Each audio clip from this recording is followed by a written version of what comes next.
Hi everybody and welcome back to the HardReset.Info channel. Today I'm going to tell you how to fax from iPhone.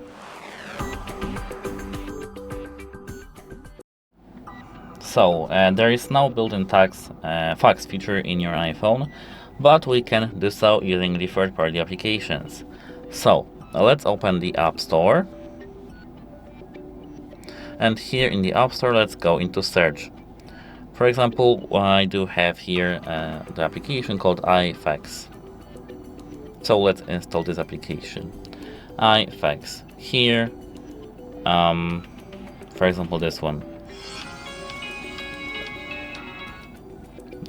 Now we have to click Get here and double click to install with the Face ID.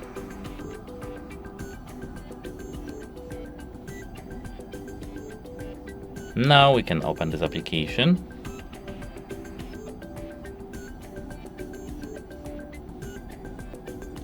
And now this X button. And here we can select our fax number. And here, as you can see, this is the same thing like we would send fax. And that's it. Hope it helps you and goodbye.